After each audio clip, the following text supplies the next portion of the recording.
Bonsoir à tous et à toutes. Très heureux de vous retrouver chaque semaine. Voilà, on va traiter un sujet qui se trouve dans la parashat de Noach. C'est marqué les Toldot Noach. En français, on va traduire, ils ont traduit la postérité de Noach. Voici la postérité de Noach, donc les enfants de Noach. Noach, Ish Tzaddik Tamim Ayam Edorotav. On dit que Noach, dans la parasha qui précède, on dit que Hachem, vous vous rappelez de la parasha de la semaine dernière, ça fait pas très longtemps, c'est marqué que, en fait, Hachem a vu et constaté que les marchavot, c'est-à-dire les pensées de l'homme, sont rak ra kolayom. Rak ra kolayom. Seulement mauvaises toute la journée. Ah oui.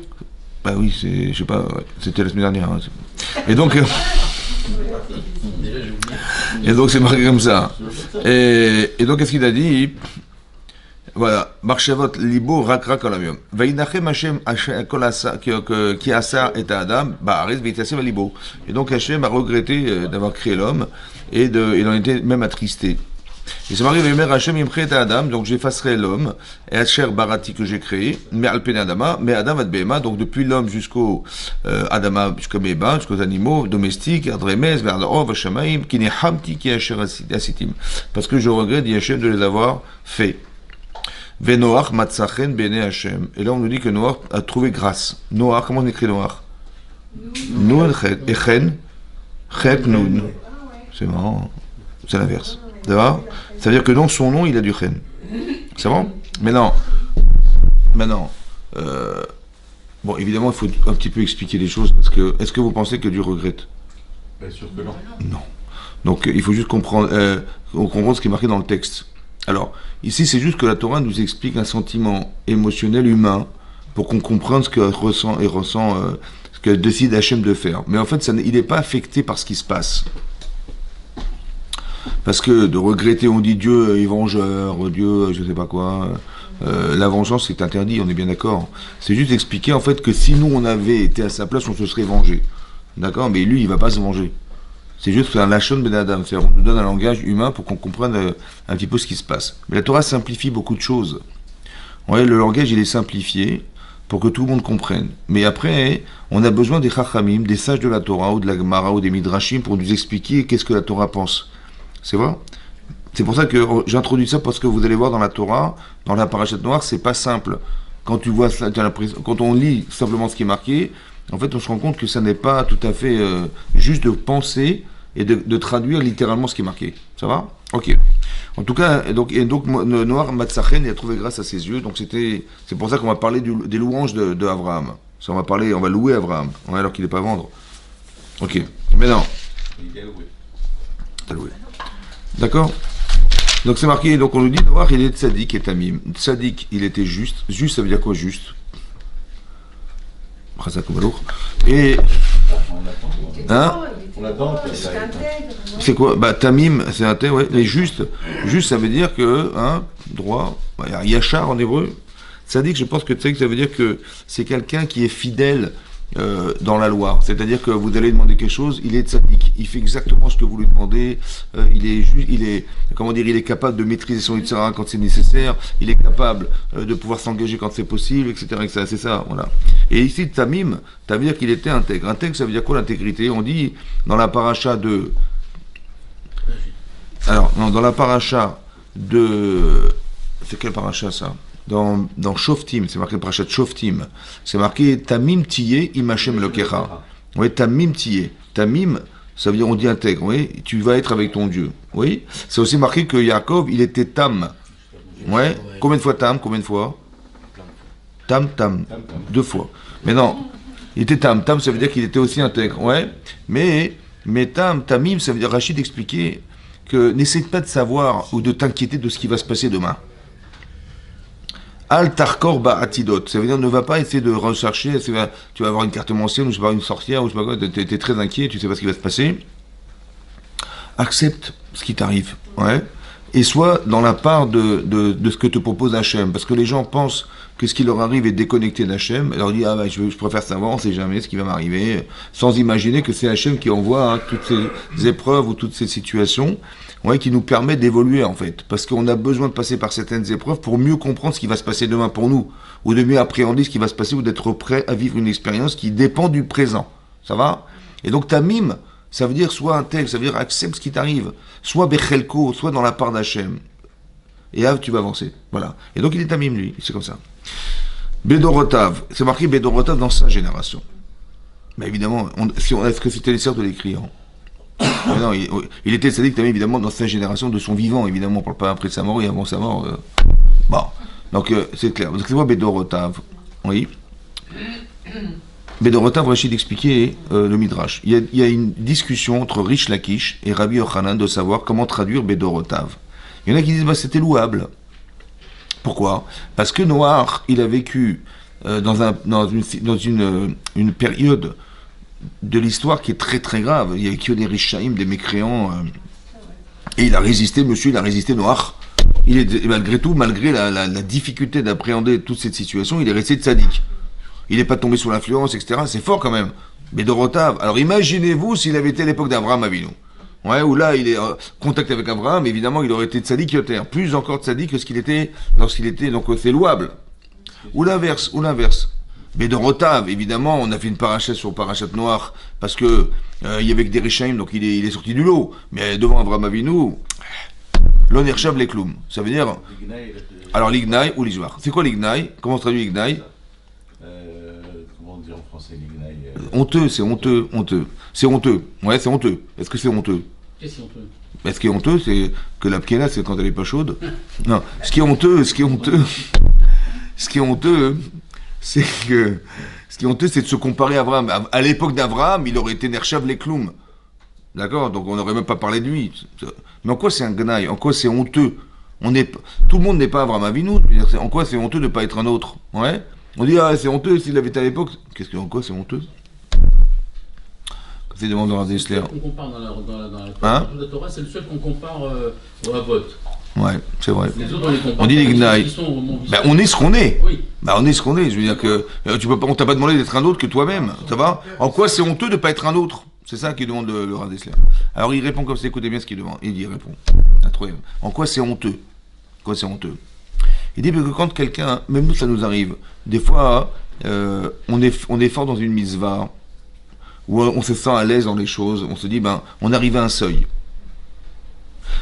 Il dit, le Rav Dessler il dit qu'à ce moment-là, il faut demander à Kadosh Baruch Hu un effet chétera, c'est-à-dire un supplément d'âme, pour arriver à être encore plus de tzadéket et plus de tzaddik que ce qu'on est maintenant. Et si tu ne le demandes pas, c'est honteux. Vous avez compris ce qu'il explique?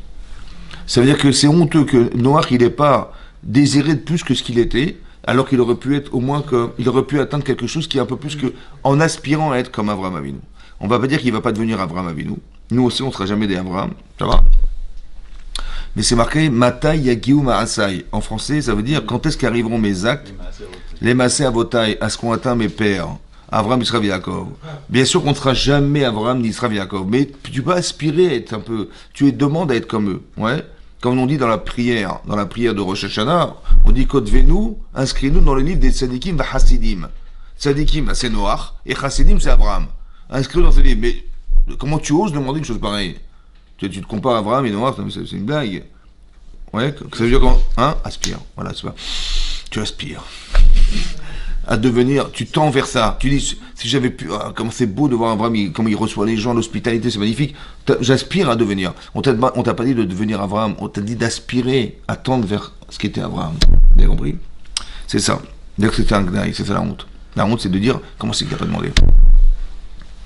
Et donc c'est marqué comme ça. Et donc on le dit, ensuite c'est marqué, et Elohim est alerte noir.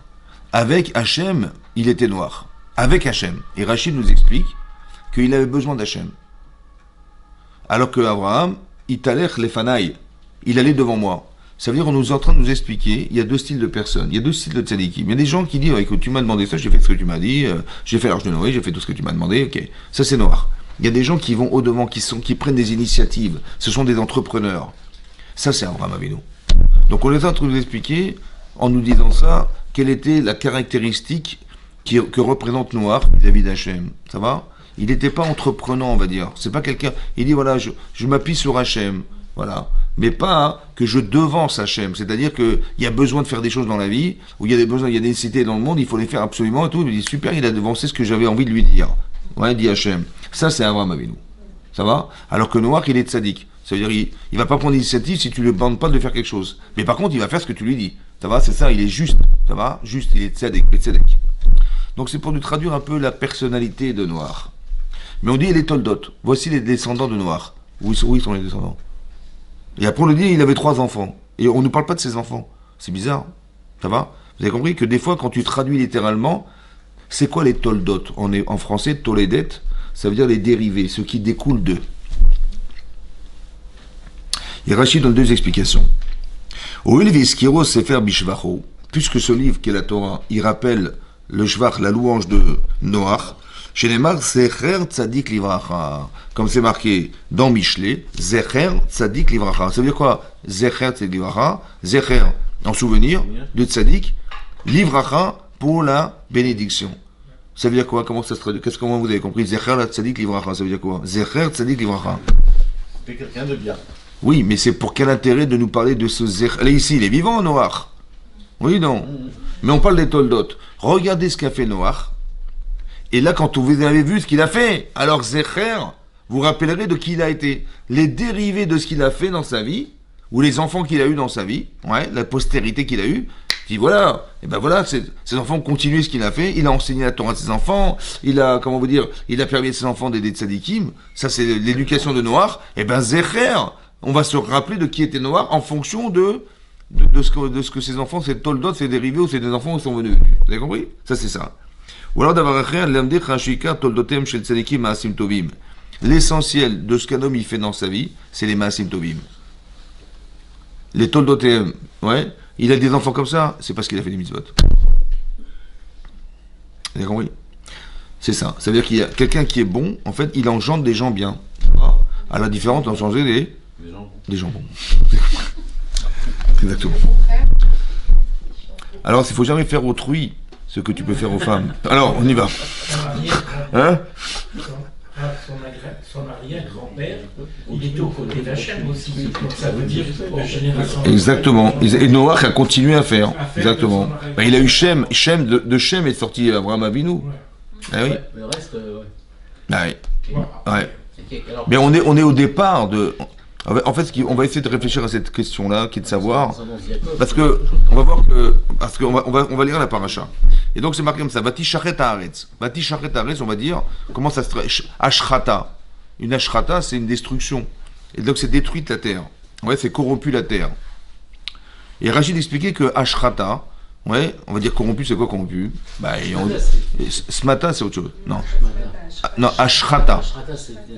Alors, non, c'est pas la shrita. Ashrata, c'est que mouchrat. Mouchrat, c'est quelqu'un qui est, comment dire, qui est mécréant, quoi. Quelqu'un qui. Mais comment on dit? On va dire c'est un escroc. On va dire c'est. Rachid nous explique que non. La ashrata, la destruction, elle se traduit par Gilou Yarayot, l'adultère. C'est une ashrata. Avodazara, l'idolâtrie. C'est ça la ashrata. Ensuite, c'est marqué Lifne Elohim, Batimale Haaretz Hamas. La troisième chose, c'est le Hamas. Ça va? D'accord? Rachid dit tunnel Belahaz. Non, je rigole. Les tunnels. Hamas. Ouais. Non, le Hamas, c'est le vol. Alors, c'est vrai que des fois, c'est la violence ou l'injustice. Mais le Hamas, c'est voler, c'est forcer les gens. Ouais, il les force. Ouais, il les vole de force. Hein? Non, c'est honnête. Honnête, c'est-à-dire le viol. Mais le Hamas, ouais, c'est. Ici, le Hamas, c'est le vol. Ouais. Donc, il y a 3 éléments ici qui vont être déterminants pour expliquer la destruction du monde. Parce que Hachem, il va détruire le monde. Ça va? À cause de quoi? À cause de 3 éléments ici marqués Ashrata et Hamas. Ça veut dire Ashrata, c'est le vol. C'est l'adultère. Oui, et la Vodazara. Avodazara, on peut comprendre, parce que quelqu'un qui se coupe d'Hachem, quelqu'un qui fait de l'idolâtrie, il se coupe de la source de sa vie. Donc on peut comprendre que Hachem, tu veux pas de moi, il n'y a pas de problème, j'arrête tout. Ouais, donc il arrête. Sa volonté, c'est de faire tourner la planète. Il a décidé que ça. Bon, il a dit tu veux pas, il n'y a pas de problème, on s'arrête là. Et donc la terre, elle se détruit. Ça va? Ou alors, maintenant l'adultère aussi, pourquoi l'adultère? Et pourquoi le vol? On va dire le vol, c'est plus simple. Parce que quand on vole quelqu'un ou on tue quelqu'un, physiquement, le vol, c'est quoi le vol? C'est de voler les biens des gens, ouais, de leur enlever leur subsistance. Donc le type, il va disparaître physiquement. C'est ça le vol. Autant que le meurtre, c'est pareil. Oui. Et ici, et la deuxième chose, c'est l'adultère. On avait expliqué une fois que l'adultère, pourquoi c'est grave, ouais. On a l'impression que l'adultère, c'est un problème émotionnel, ouais, une tendance émotionnelle, on va dire, ouais. En vérité, non, c'est pas ça. C'est beaucoup plus grave que ça.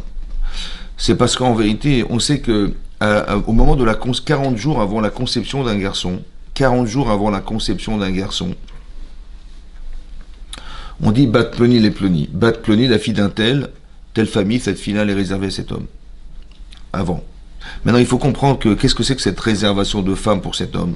C'est qu'en vérité, la Neshama, elle est masculine, féminine. La Neshama, l'âme, elle contient du masculin et du féminin. Et donc, en fait, ce garçon, il a une âme qui lui est collée, cette partie féminine qui lui est collée, c'est cette femme.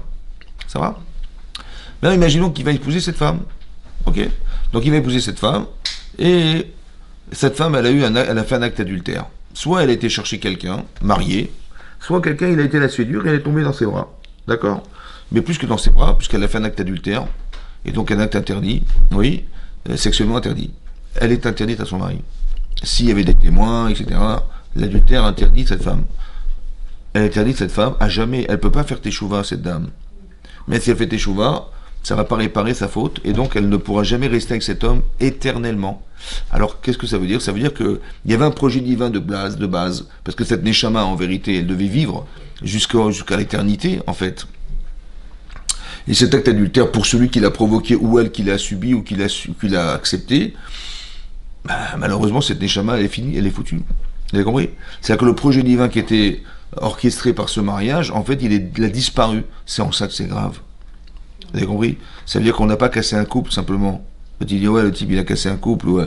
Non, c'est beaucoup plus grave, c'est que la Neshama, maintenant, cette Neshama, elle va pas pouvoir se réaliser avec cet homme ou cette femme. C'est la Neshama de Hein? Comment? La Neshama de l'enfant. La Neshama de la personne. Une femme, elle a une Neshama collée à son mari. Ça va? Ouais. Parce que quand on est marié, en fait, on est collé à une personne. C'est ça qu'on dit. Ouais, quand il dit Davak Beishto, Davak en hébreu, ça veut dire collé. Quand un homme se marie, il est collé à sa femme. Mais ça veut dire spirituellement collé. Ça va?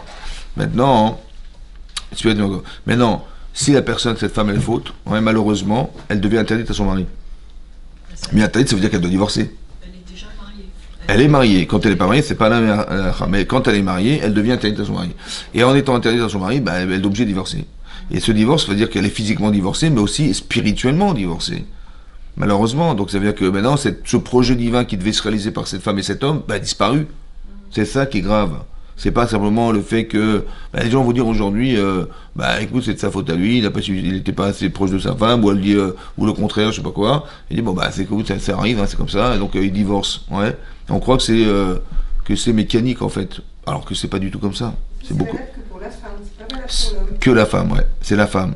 C'est-à-dire qu'il y a une kidusha chez la femme spéciale, oui, et qu'elle ne peut pas transgresser cette relation-là. C'est ça, c'est spécial à la femme. Et donc c'est pour ça que c'est grave. Ouais, vous avez compris que ça lâchera pas. Et donc ça détruit le monde, ça. C'est-à-dire qu'on on casse la spiritualité du Olam. Soit parce qu'on se détache d'Hachem, soit parce qu'on casse un couple, soit parce qu'on vole le corps de la personne. Vous avez vu quand quelqu'un décède, oui, normalement, la Gemara dit dans Ktuvot que quand quelqu'un décède, on doit l'accompagner dans sa dernière demeure. Ça va? Combien de personnes? Combien hein? En Tunisie, combien? 10, 12? La Gemara dit là-bas, écoutez ce que la Gemara dit. Elle dit netilata que netinata. En hébreu, ça veut dire netilata. Quand on a pris cette âme-là, c'est comme Noten quand on a donné la Torah sur le mont Sinaï. On était combien devant le mont Sinaï? 600 000 hommes. On peut atteindre 600 000 hommes. Ça veut dire que si quelqu'un on voit on va l'amener dans un cimetière, on peut l'accompagner même jusqu'à 600 000. Netinata. Lorsqu'on a pris son âme, c'est-à-dire qu'on accompagne l'âme de la personne, c'est comme le mont Sinaï, comme on est devant la Torah. C'est incroyable, comme le respect qu'on a de l'âme dans le judaïsme. Ça, c'est quand il n'a pas enseigné la Torah. Mais s'il a enseigné la Torah, il a étudié, il n'y a pas de limite. On peut aller à 10 milliards, ça va? Vous avez compris? Voilà. Ça, c'est le kavod de la Neshama. Le kavod de la Neshama. Et donc, c'est important de voir la valeur que représente la Neshama. C'est ça, la valeur de la Neshama. Et donc c'est ça, donc il a détruit ça, ouais, on a cassé quelque part quelque chose de fondamental. Vayar Elokim et Haaretz veine nishrata. Hachem a vu la terre et elle a été corrompue. Qui shrit kol basar et derkol haaretz, parce que c'était corrompu toute chair. Ouais, sa façon d'être sur la terre. Alors Rachid expliquait, c'est quoi toute chair? Pourquoi on n'a pas dit tous les êtres humains? Rachid expliquait que même les animaux, incroyable, même les animaux, ils allaient s'accoupler avec des animaux qui n'étaient pas de leur sorte. Comme ça dit Rachid. Vous avez compris? Alors on a plusieurs questions à se poser. D'abord, pourquoi c'est marqué que la terre était corrompue? La terre était corrompue? Non. Les habitants étaient corrompus. Oui. Il fallait dire les habitants de la terre. Ah, même après, c'est marqué Veineni mashritam et haaretz. Mashritam, je vais les détruire. On parle des êtres humains. Et haaretz, qui sont sur la terre, avec la terre. Mais pourquoi c'est marqué la terre était corrompue? C'est pas la terre qui est corrompue. C'est les êtres humains qui sont sur la terre. Comment ça se fait que la Torah, elle parle comme ça? Et à part ça, comment c'est possible de déprogrammer un animal? Ben, naturellement, il va aller avec sa femelle ou avec son mâle, mais un animal. Et d'où il va comprendre la sexualité? Moi, je ne comprends rien. Ouais. Donc comment c'est possible qu'un animal il se soit corrompu? C'est ça la question. Mais c'est pas marqué que même la végétation, incroyable. Et il poussait, tu plantais des carottes, il y avait des pommes de terre qui poussaient. C'était comment c'est possible? Comme ça le Midrash explique, ouais. Tu mettais du blé, c'était de l'orge. Tu mettais de l'orge, c'était du blé. Tu mettais des céréales, carrément. Ça a changé, la nature a changé. Comment c'est possible? Ouais. Alors il explique, le Rav Eliyahu Lopian, il a expliqué comme ça. Ishrit kol basar. Aussi c'est marqué plus tard, c'est marqué Vayomer Elokim Noach. Il a dit à Hashem à Noach, Ketz kol basar balefanai. Ketz, la limite de toute chair est arrivée devant moi. C'est quoi cette limite? Ouais. Et marqué comment c'est marqué? Kimala Aretz Hamas, parce que la terre était pleine de vols. Mifnehem, à cause d'eux, Veineni Mashrita Medar, je vais détruire la terre. Ça va? Mais donc ça veut dire que quoi? Ça veut dire que il a dit Ketz Kol Basar, la limite de toute chair est arrivée devant soi. C'est de quelle limite on parle? Hein? Tous les mélanges qui se faisaient entre les espèces. La limite de toute chair est arrivée devant moi. Vous allez comprendre. Alors peut-être on me dit comme ça. En fait, ce qu'on ne sait pas, hein, on croit que c'est neutre de faire une mitzvah ou c'est neutre de faire une avera. On dit, voilà, tu peux faire une avera, ouais. C'est entre lui et le bon Dieu, ça s'arrange. En fait, ce qu'il ne sait pas, hein, c'est que quand il fait une avera, on crée quelque chose.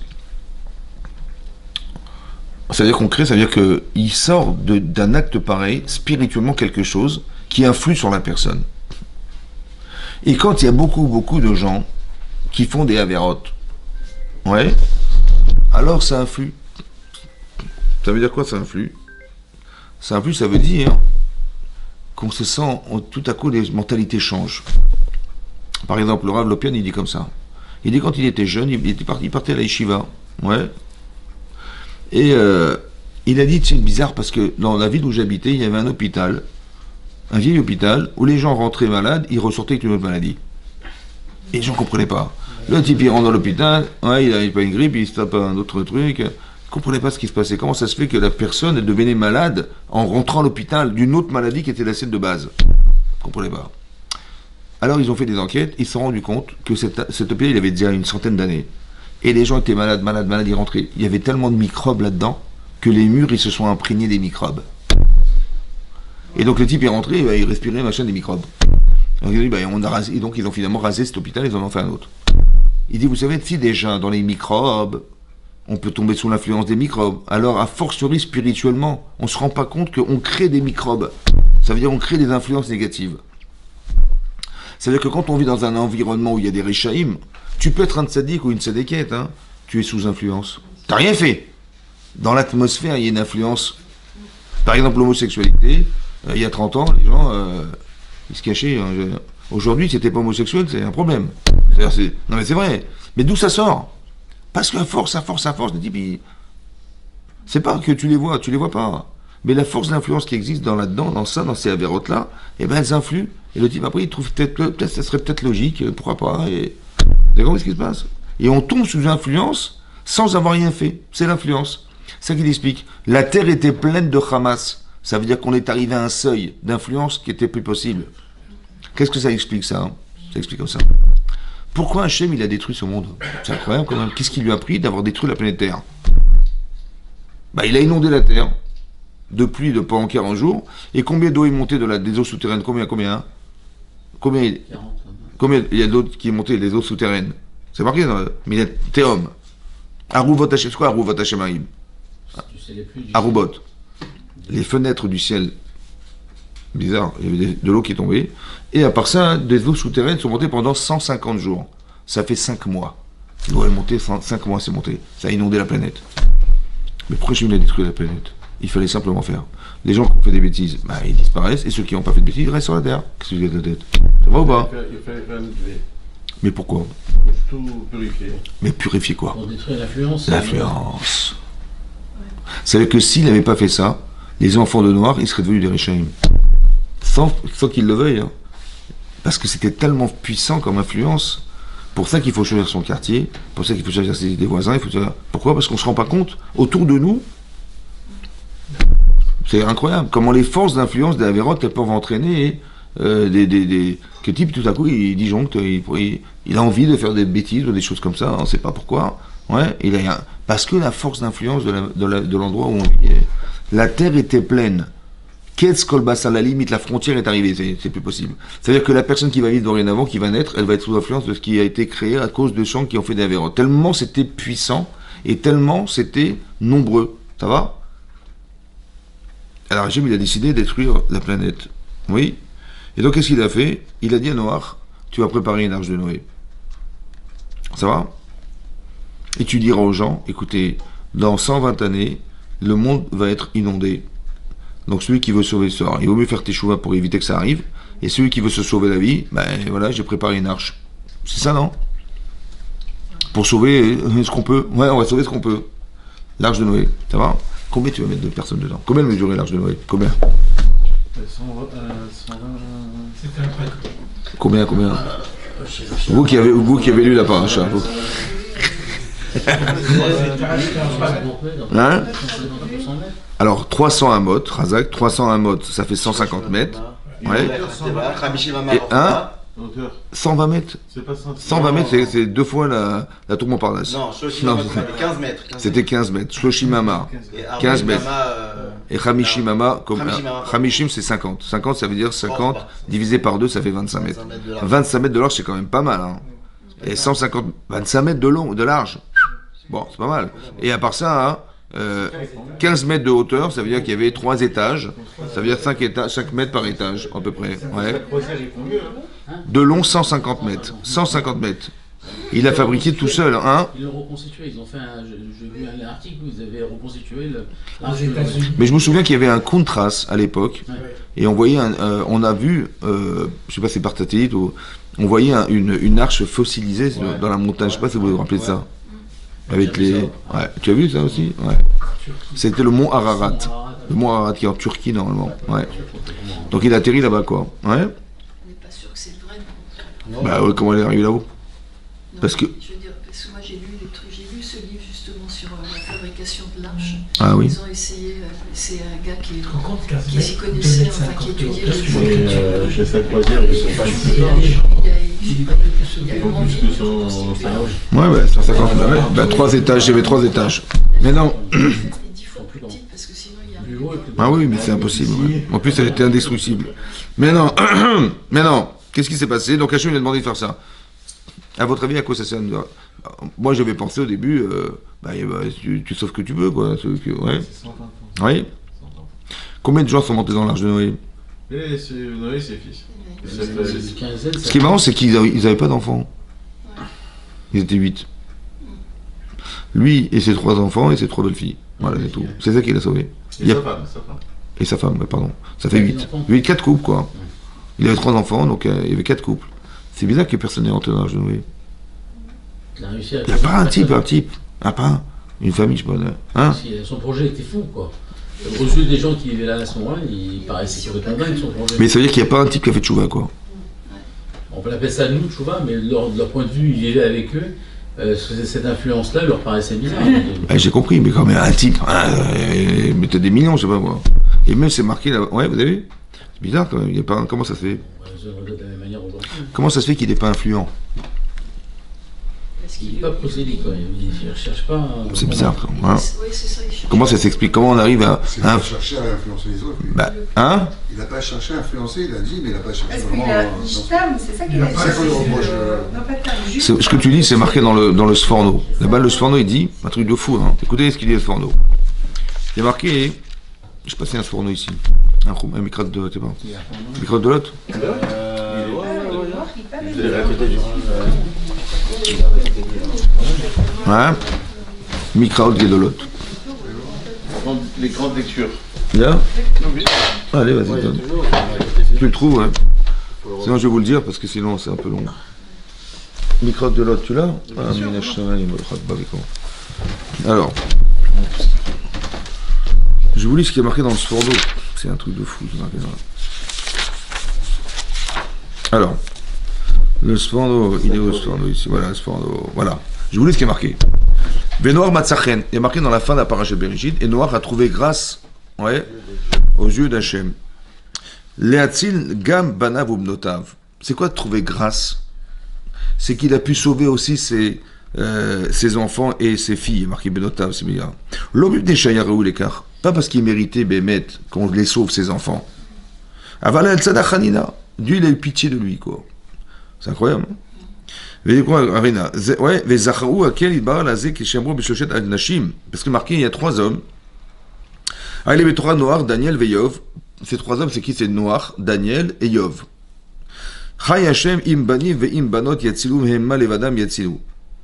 Que à l'éveil, quoi, ce serait super si on pouvait sauver leurs enfants, à Daniel et à Yov. Parce qu'ils n'ont pas essayé d'apprendre à leur génération de connaître Hachem, qui est Avraham Avinu, ou Moshe Rabbeinu, ou Shmuel. Vezulatam, qui est Amram Zal, Eilem, Ve'em, Daniel, Vechavirav, Zartal Ilmod, Velo Zartal Elamed. En fait, ils ont eu le mérite, Daniel, Yov et Noach, d'apprendre la Torah, mais pas de l'enseigner. Bien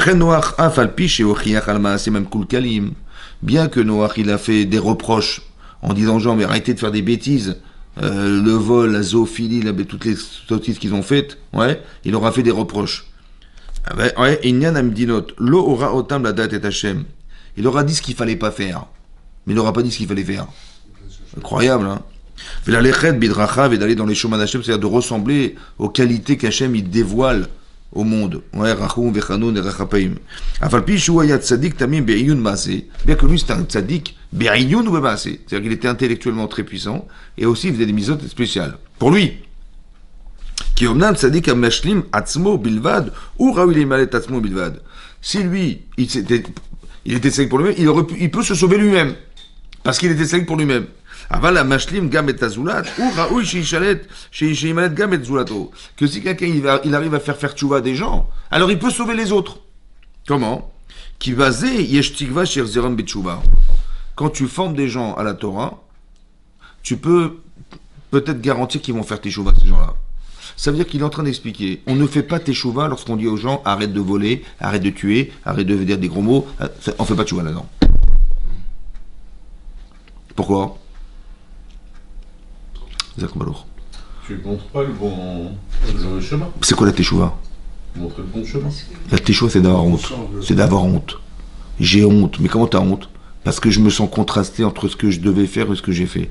Mais si tu répètes aux gens toute la journée, arrête de faire, arrête, il n'y a pas de bon, il n'y a que le mal. Il n'a pas honte. Ou alors il va se justifier ça, vous avez compris? Donc il dit, quand tu dis aux gens, mais arrêtez, tu vois, s'il a dit, arrêtez de faire ça, arrêtez. Il a fait que des torachot, des reproches. Il n'aura pas donné envie d'être. Vous avez compris ça? Il n'a pas envie de donner aux gens envie de ressembler à Hachem, ou envie d'aimer Hachem. Quand un homme il aime Hachem, il ne peut pas trahir Hachem, c'est pas possible, vous avez compris? Ce contraste-là, il amène à la teshuva. Mais si quelqu'un, il est tout le temps en train de faire des reproches toute la journée, ouais, nous on est champions du monde de ça, vous avez compris? Et le problème c'est ça. Qui est un Mohamzal, ouais, c'est ça qui est marqué. Donc c'est pour ça qu'il a pu sauver que lui, et parce que par la grâce de Dieu, il a sauvé ses gosses. Vous avez compris? C'est incroyable. Et donc c'est ça qui est marqué là, oui. Maintenant, pourquoi il n'a pas influencé les autres? Parce qu'il n'a pas, c'est ce que dit le Sforno, il n'a pas essayé d'enseigner la Torah aux gens. C'est-à-dire qu'il y a une façon de penser qui est de dire, chacun se débrouille. Tu es tzaddik, tu choisis, tu veux être rachat, c'est ton choix. Hein. Moi, je sais pas. Par contre, je vais te dire, ça va pas. Je te dis ce qui va pas. Mais je suis pas en train de t'encourager à être un tzaddik. Vous avez compris la différence? Et c'est pour ça que les gens, ils ont pas pu faire teshuva. C'est impossible. C'est pour ça que les gens ne sont pas rentrés dans l'âge de Noé. Parce qu'il n'y avait pas de ressort derrière. Vous avez compris ça? C'est pour ça que quand on fait des drachos, des trucs comme ça, il faut expliquer aux gens ce qu'il faut faire. Ce qui serait bien pour eux d'être.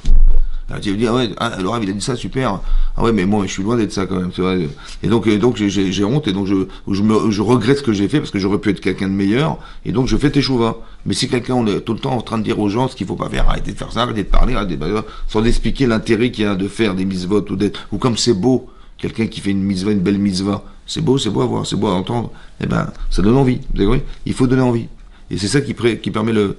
C'est peut-être pour ça qu'il n'a pas réussi à... Parce qu'il y a des gens qui sont des tzadikim, ils sont rigoureux dans ce qu'ils font pour eux-mêmes. Mais ils sont en incapacité de pouvoir transmettre ces valeurs. Ouais. Et la transmission est fondamentale. C'est pour ça. Vous allez voir, vous avez compris, c'est ça. Et donc c'est ce qu'il explique, c'est ce qu'on voit ici.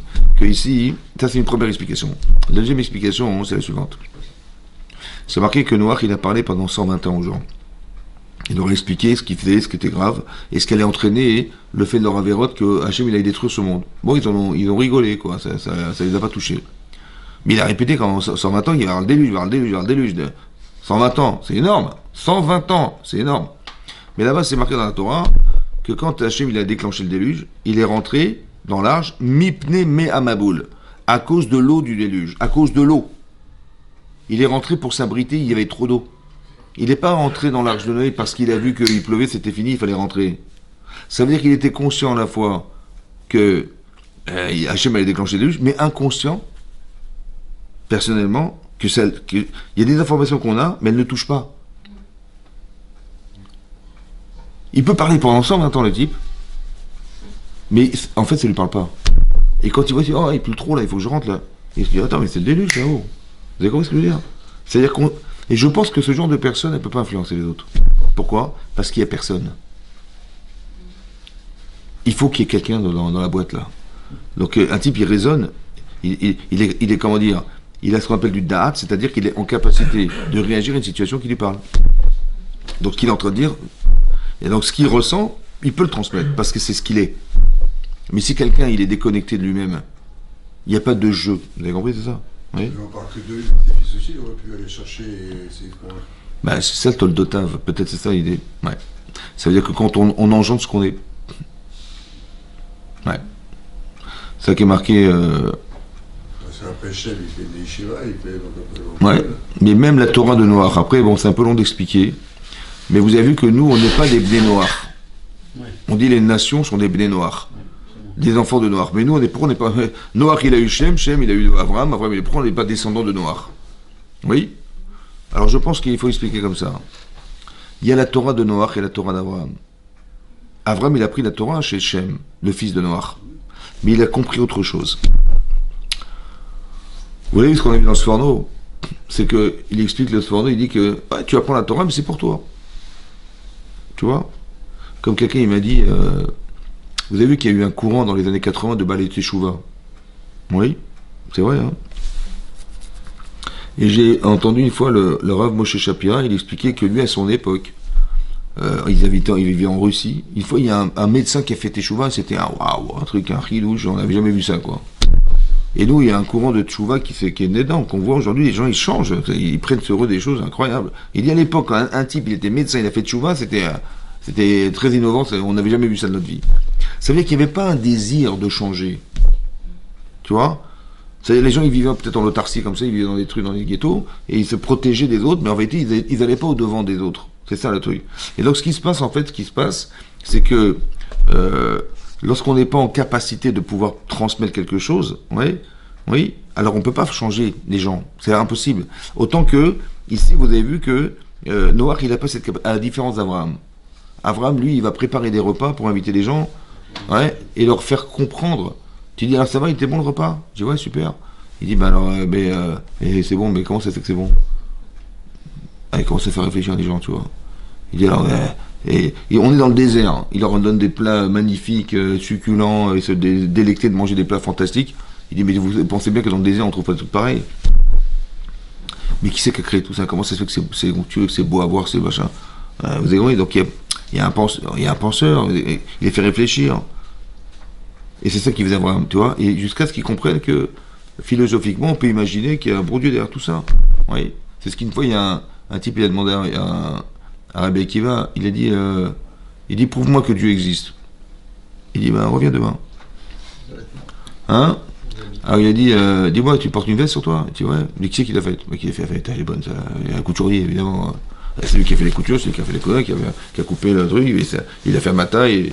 Il dit, mais il a bien réfléchi, le couturier, avant de faire ton costume. Bien évidemment, il n'avait pas fait un vêtement d'enfant, je ne serais jamais rentré dedans. Il dit, mais si déjà le couturier qui t'a fait son costume, il a bien réfléchi avant de le faire, alors la création du monde, elle est révélatrice qu'il y a un penseur. C'est trop intelligent pour imaginer que ça a été fait de façon naturelle. Les gens vous disent, bah oui, c'est la nature. Moi je veux bien, pas de problème. Mais il est où le cerveau? Le cerveau de la nature, il est où? Vous avez compris? C'est comme il y a de l'énergie dans le corps. Oui ou non? Bon. Elle est où la pile? La pile, la batterie, elle est où la batterie? La batterie, hein? La batterie du corps? Ouais. C'est le cœur? La batterie. C'est La batterie. Le corps, le cœur, c'est le cerveau qui donne l'information au cœur, ça bouge. Ouais. Mais il y a une énergie électrique. Oui, mais l'électricité, elle est où la pile? Il n'y en a pas. D'accord. c'est Hein? depuis le premier homme, elle s'est transformée. Elle est où la pile? Elle est où? Cherchez, moi j'ai une voiture, j'ai une batterie. Hein. J'ai un appareil d'un téléphone, j'ai une batterie dedans aussi. Hein. Mais il est où la batterie? Il n'y en a pas. Bah, c'est l'âme. C'est l'Amérique. Vous connaissez, c'est l'Amérique. Très bien. Ben, c'est ça, c'est l'âme. Ouais. Eric, c'est l'âme. C'est l'Amérique. Mais non, c'est ça. Mais ça veut dire qu'il y a quelque chose de très spirituel qui fait vivre. Mais c'est ça qu'il faut faire ressentir. Il faut donner envie aux gens d'être la Torah. C'est ça qu'il faut. Et c'est pour ça qu'Abraham, il a changé la façon d'enseigner la Torah, la façon d'appréhender la Torah. C'est pour ça que nous, on descend d'Abraham, on ne descend pas de Noach.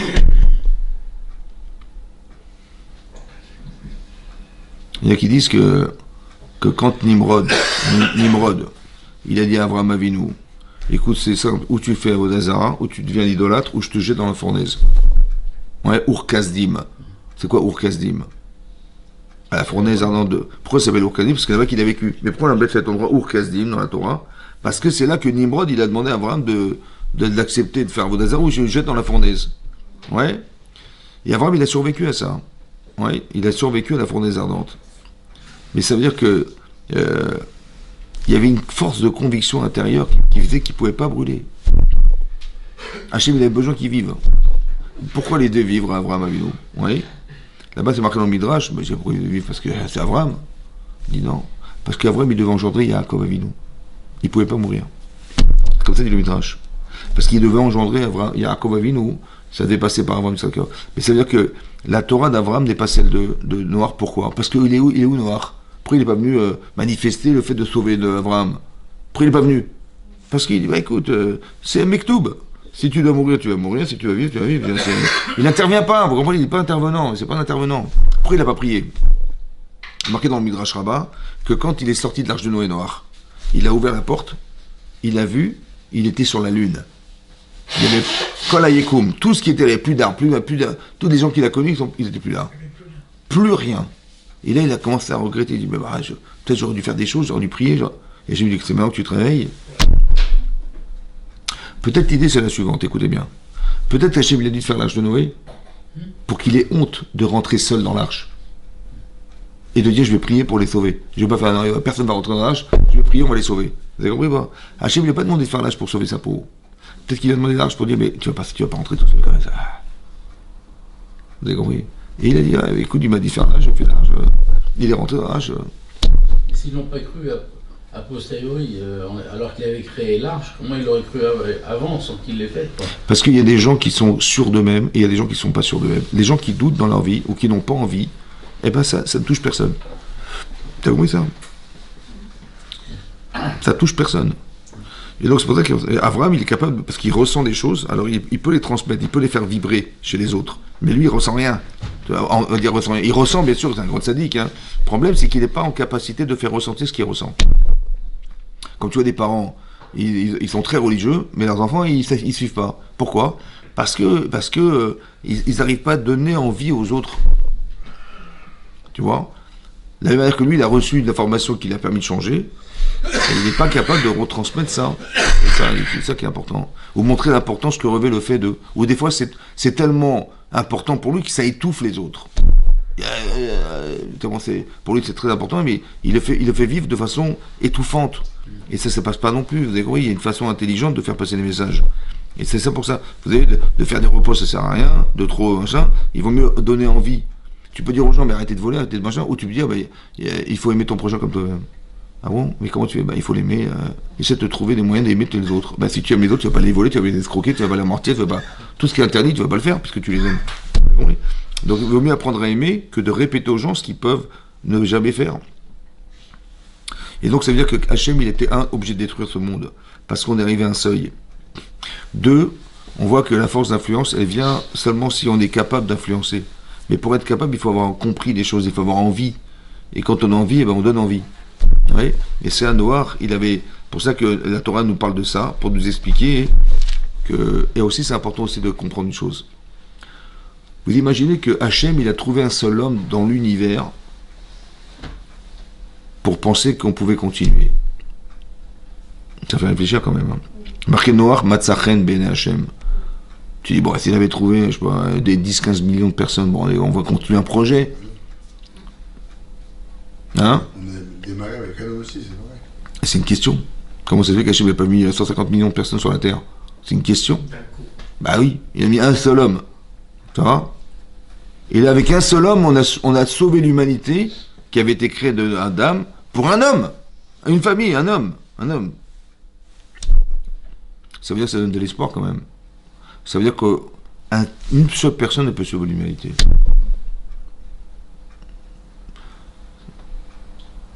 On se dit, tu peux sauver la planète si tu es un tzaddik. Tu dis, mais qu'est-ce que je suis moi c'est encore on a un minyan, je comprends, mais il est tout seul. Non, il faut que tu te valorises, mon chéri. Que tu es très important aux yeux d'Hachem, parce que Noir tout seul, il a sauvé l'humanité. On a continué le projet. On aurait pu arrêter le projet là. Mais il a trouvé un homme. Un seul homme. Alors on doit se dire aussi, peut-être qu'on peut être cet homme. Ouais, toi et ta femme, vous pouvez être cette famille qui va permettre à Hachem de dire, on continue. Vous avez compris ? C'est important. Donc c'est ça. Donc c'est ça qu'on relève ici. Donc qu'est-ce qui va ressortir ? Il va ressortir que quand on fait des mitzvot, en fait, on se rend compte qu'on fait on influe les gens. Oui, sans que tu le veuilles. Oui. On a expliqué pourquoi c'est comme ça. Et moi, ça m'a fait comprendre beaucoup de choses aussi. Vous avez remarqué que c'est unique, mais les Juifs, voilà, il y a un conflit israélo-palestinien. Ouais. Et tout à coup, ça déborde. Vous avez remarqué ? C'est bizarre, non ?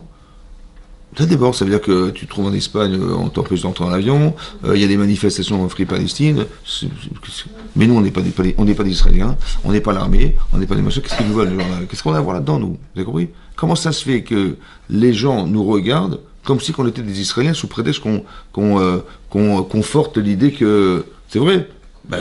T'en sais rien, mais pourquoi tu penses que oui ? Et tellement tu penses, il fait des manifestations, il y a des agressions antisémites, mais comment c'est qu'ils nous voient comme ça, les goïms ? Il n'y a pas des manifestations anti-russes, on ne va pas tabasser des Russes qui envahissent l'Ukraine. Et là, je vais faire, comment ça se fait ? Comment ça se fait qu'on nous regarde comme ça ? Oui. Marqué dans la paracha de Vaïgash. Hein ? Avant il est seul de l'autre côté de la rive. Le juif, il est visé. Mais collectivement. Tu dis un type. Ok, mais là c'est collectif. On nous regarde, les juifs, on nous voit comme ça. Comment ça se fait qu'on nous voit comme ça ? Hein ? On représente bien Abraham. Alors écoute, c'est marqué dans la paracha de Vaïgash qu'on nous cite la famille d'Abraham Avinu qui est rentré avant de rentrer en Égypte, etc. Parce qu'il est parti en Égypte, Yaakov Avinu, il a pris des enfants. Et là-bas c'est marqué, je vous lis ce qui est marqué. Kol HaNefesh. Donc c'est dans Perek Mem Vav, Pasuk Vav. Kol HaNefesh, toute personne, Abba et Yaakov Mimisraïma, qui sont venus parmi Yaakov Mimisraïma d'Égypte, Yotze Yerecho, donc il sortait de sa cuisse, c'est-à-dire de Yaakov, Milevad Neshe Bene Yaakov, en dehors de ses femmes à Yaakov Avinu, Kol Nefesh Shishim Vashesh. Donc ils étaient 66. Plus les 4 femmes, c'est 70. Et plus 4 femmes, c'est 70. Maintenant, Kol HaNefesh, comment on traduit Kol HaNefesh? Toute l'âme. Toute personne, Nefesh, toute personne. Ils étaient combien de Nefesh? Donc on aurait dû dire Kol HaNefashot. Toutes les personnes qui ont accompagné Yaakov et quitté étaient au nombre de 66. Ça va? Kol HaNefashot. Vous pouvez marquer Kol HaNefesh. C'est une seule âme. C'est Une seule âme pour ces peuples-là. Ah, comment comprendre ça? Un tronc identique, quoi. uni par la... Avec des ramifications, mais un tronc. Par exemple, de là on apprend une halakha qu'on est tous arrivim zelazé. Ça veut dire qu'on est tous garants les uns les autres. Ouais, le fameux exemple du Midrash, c'est que voilà, on rentre tous dans un bateau, ouais, et un type, chacun paye sa place, et l'autre il rentre dans sa cabine, et il sort de sa valise une vrille, ouais, et il commence à trouver son siège. Et un type, attendez, monsieur, faut vous calmer là, vous êtes en train de trouver la coque. Il dit, écoutez, je suis désolé, j'ai payé ma place, je fais ce que je veux ici, d'accord? Et en fait, il va nous couler tous. Ça, c'est le bateau. Ça, c'est le machal. Maintenant, le nimshal, c'est quoi le bateau? C'est la Le peuple. Hein? Le peuple. C'est quoi le bateau? Non, le peuple, c'est les gens qui sont dans le bateau. Mais c'est quoi le bateau? Ah, le véhicule. C'est Israël. Non, le monde. C'est le monde. C'est quoi le bateau? C'est toi. Alors, le bateau, c'est qu'on est une seule âme. On est dans le même bateau. Nefesh achat. En fait, il n'y a qu'une seule âme qui se ramifie en 15 millions de d'âmes. Vous avez compris ou pas? Nefesh achat. C'est marqué Nefesh. Ça veut dire qu'est-ce qu'on gagne de là? Ouais. C'est qu'en vérité, sans qu'on le sache, on est séparés de corps, mais en fait, on est liés. En fait, c'est comme s'il y avait une centrale. On dit le Kisei HaKavod, le trône céleste.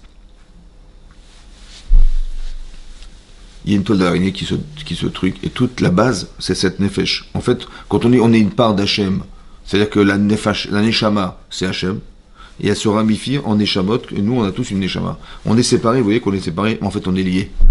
Mais ça veut dire quoi lié? C'est-à-dire que si tu fais une avéra, l'autre il fait une avéra machin, ça va détruire le lien qui existe entre eux. Vous avez compris ça? On est séparés de corps, mais en fait, on est liés. Maintenant, qu'est-ce que ça explique? C'est que les goïms, ils savent qu'on est liés. Ils ne le savent pas intellectuellement, mais ils le savent. Et ils savent qu'on est liés, parce qu'on a une nefesh achat. Alors, en vérité, toi, tu habites à Paris, en vérité, je t'attaque parce que tu fais partie de ceux qui vont attaquer les Palestiniens. C'est extraordinaire. Il n'y a que chez nous, c'est comme ça. Parce qu'on est nefesh achat. On est dans le même bateau, mais c'est quoi le bateau? C'est qu'on a une neshama qui est commune, et qui se ramifie. Vous avez compris? Qu'est-ce que ça change? Comme ça. Voilà, on est à Paris, on fait un cours. Ça va? Peut-être ce cours-là, puisqu'on est ramifié, il va peut-être avoir une influence aux États-Unis. Un type a dit, tiens, j'ai envie d'écouter un cours, pourquoi je veux? Parce qu'on est liés. Vous avez compris ce que je veux dire? Ou quelqu'un il fait teshuva, ou par exemple, vous allez voir que à Purim, bizarrement à Purim, les Juifs se trouvaient dans 127 provinces, c'est-à-dire la moitié du monde. Mais Hodou ve'at Kush. Hodou, c'est l'Inde, Kush, c'est l'Afrique. Ça va? Ça veut dire l'Inde et l'Afrique. Ça va? Tu imagines les deux continents, c'est énorme. 127 provinces. Et à Shushan, en Irak, il se passe un événement, ouais, où M. Haman, il veut nous détruire, il veut nous exterminer. Et ce qui est bizarre, c'est que tous, unanimement, ils ont pensé faire teshuva. C'est pas... Et il n'y a pas de téléphone, il n'y a pas de... Ils ont dit, on va faire un coup d'État, on va tuer Haman, on va s'associer, on va faire un parti politique, on va s'associer, voilà, la reine elle est là, on va s'appuyer sur la reine. Ils ont tous dit, on va faire teshuva. Comment c'est possible? C'est pourquoi? Parce que c'est ça le tzaddik. Mordechai, il a tellement pris sur lui. Quand tu fais une mitzvah, toi, et tu prends sur toi très fortement de la faire, tu te rends pas compte que tu arrives au Kisei HaKavod. Il y a marqué dans le Rambam qu'on doit faire teshuva, jusqu'à ce qu'on arrive au Kisei HaKavod. Mais c'est quoi le Kisei HaKavod? C'est la nefesh. Et tu vois que quand tu fais teshuva, ça influe, ça se ramifie, tu vois. Tu arrives là-haut, trac, ça repart de l'autre côté. T'as compris ce que ça veut dire? C'est un truc de fou. Pourquoi? Parce qu'on est liés.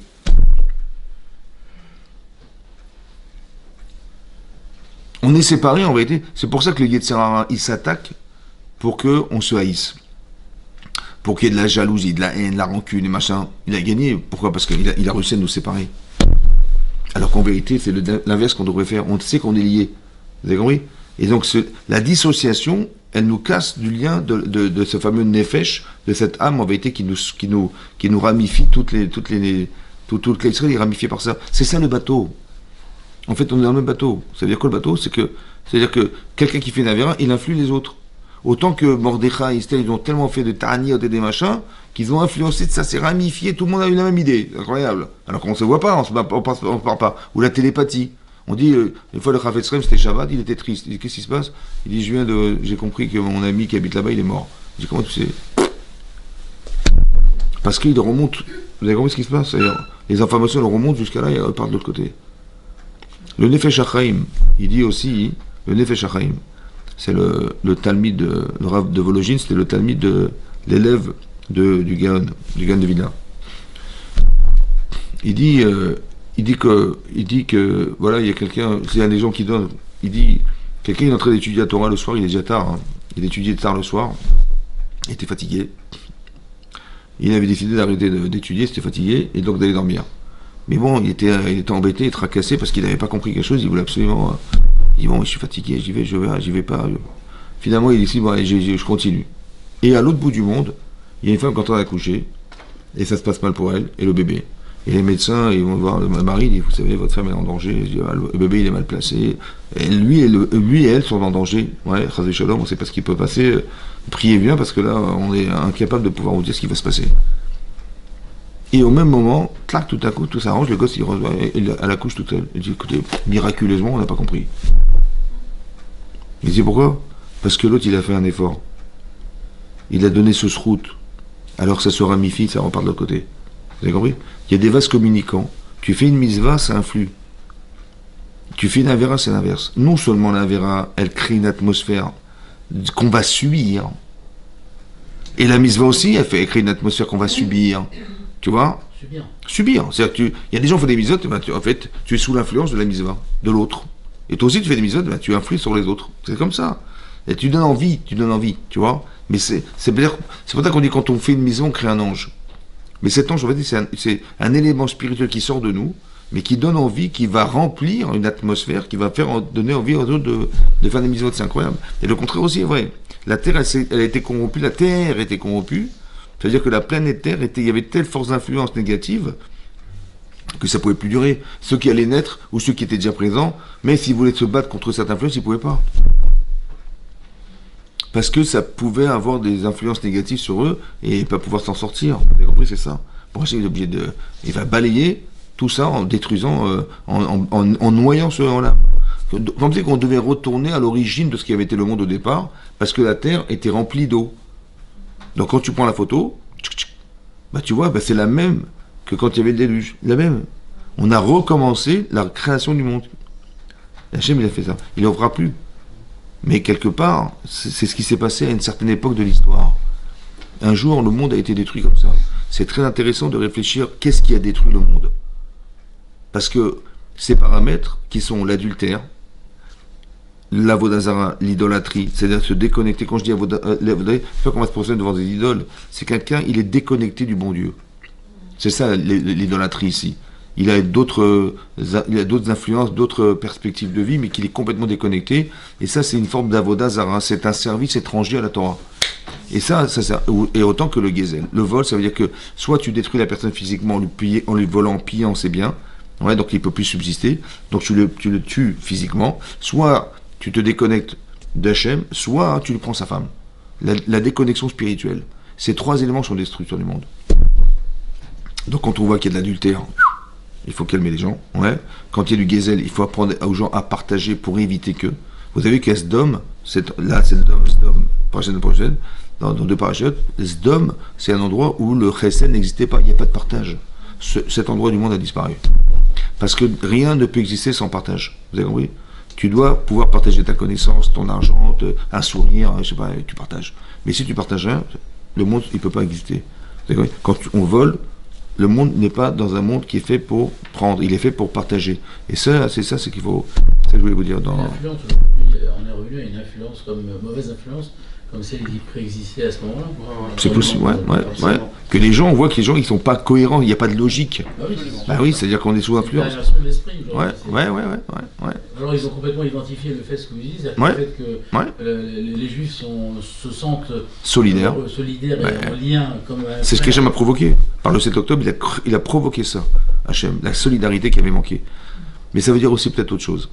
Si ça s'acharne contre nous, peut-être qu'on est proche de quelque chose de très grand. Et le Yitzhara, il s'amuse à nous opposer des autres pour casser en vérité un élan de teshuva, d'élan de... Moi, mon fils m'a dit que parmi les gens qui étaient des otages, il y avait un type qui était dans un tunnel, mais dans le noir. Bon, mais c'est des gens qui n'étaient pas du tout religieux. Hein, je veux dire, ils n'avaient rien de religieux. Le type, il est parti Shabbat, Simchat Torah, à la fête de Nevada. Et le type, il dit, mais qu'est-ce que tu veux, Hachem? Tout à coup, le type, c'est incroyable. Hein. Et voilà, la première chose qu'il a fait, quand il est sorti, il a demandé des tefilines. Ça veut dire que le type, d'où il vient, regardez ce qui a provoqué la souffrance de gens dans un tunnel dans le noir. C'est incroyable. Il disait Il y a qu'il des sentait exemples, l'énergie des prières qu'on faisait pour lui. Ah ouais, mais vous avez compris la force. Ils ont Mais tout, observé, hein. mais comment ça se fait? Ouais. Parce que Nefesh Achat. Parce qu'il y a une seule âme, en vérité. Le type, il ressent des influences et c'est extraordinaire. Ouais, c'est ça que l'Israël. C'est ça, c'est en ça que c'est beau. Parce qu'on vient, c'est ça qu'Hachem il a choisi. Il a choisi un peuple, c'est lui. Et donc il a mis cette implication directement pour que on puisse ressentir. Chazak ou Baruch. Razak ou Baruch.